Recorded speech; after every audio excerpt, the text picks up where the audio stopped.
Good morning, Ian Crouch with your 8:30 Hunter News Update. A legal challenge by Police Minister Karen Webb to stop a planned blockade in Newcastle Harbour by climate protesters later this month heads to the Supreme Court today.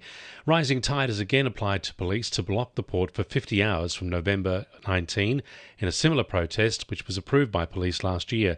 Police Minister and Swansea MP Yasmin Catley says she supports the police action. What we know is that the police base everything on risk.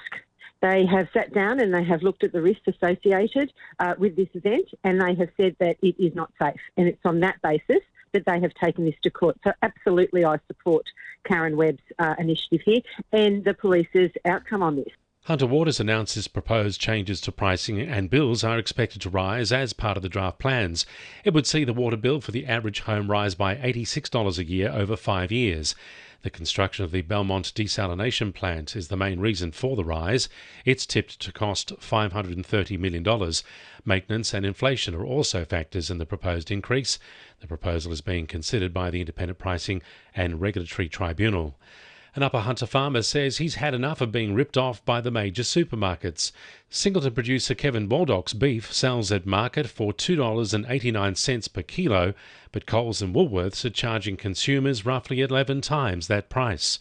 He says farmers are powerless to ask for a fairer price. The producers can't go and demand that a supermarket pay extra for it. And the reason for that is because the supermarkets just come along and say to, well, if you're not going to give it to us at the price we want to pay for it, we'll import it from Argentina.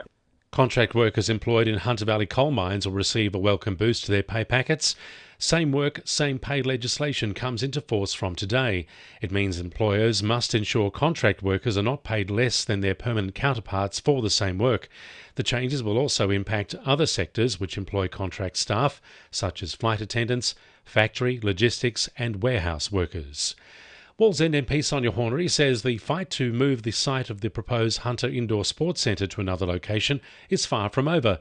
Newcastle Council this week passed a lengthy motion which supported community input on the state significant project by November 11, saying it was up to the planning department to make the final decision on the most suitable location. Sonia Hornery says it's disappointing so much time and money has already been wasted on exploring the Wallara and Blackley Oval site at Lambton, which has been opposed by local residents. It's really unfortunate that that happened, and perhaps if basketball and the previous council had taken the community along with them in the first place, then that money mightn't have been spent at that time.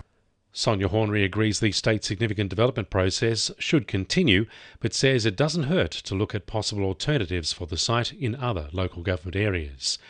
A new service is being launched today to assist the Hunters' parents and carers with achieving their goals. Disability service provider Maywell is launching the initiative, with support being delivered through mentors. Community engagement specialist Jamie Canavan says it's targeted at those with young children. It's really helping them to achieve their aspirations in whatever that looks like for parents. So it's just often helping them and guiding them along what they want to achieve in life for themselves and their children. 2NURFM Sport.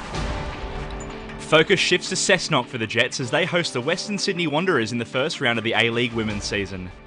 Newcastle local Cassidy Davis will lead the side again. She's set to be supported by another local midfielder, with Lippy Copus-Brown being named vice-captain. The side have secured the services of Knights star Sheridan Gallagher, who returns to the game after a near 2-year absence to play her former club in her first game back. The former Young Matildas captain could prove to be an X-factor up front for her side this season after the loss of last season's top scorer Serena Bolden. Newcastle's Jason Sanger is in the South Australia squad set to take on Victoria in the Sheffield Shield at the Adelaide Oval starting today. The former Aussie under-19 captain joined the Redbacks in the off-season after not being able to consistently crack into the top order for New South Wales over the last few seasons. And Football Australia has announced the format of the National Second Tier, which will see the winner of the Northern New South Wales NPL gain entry to the Champions League-style competition starting October next year. That's sport, I'm Will McGrath. And the winning numbers in Powerball are 3, 9, 11, 14, 26, 34 and 35, and the Powerball is 7. And now you're up to date with the latest 2NURFM Hunter News.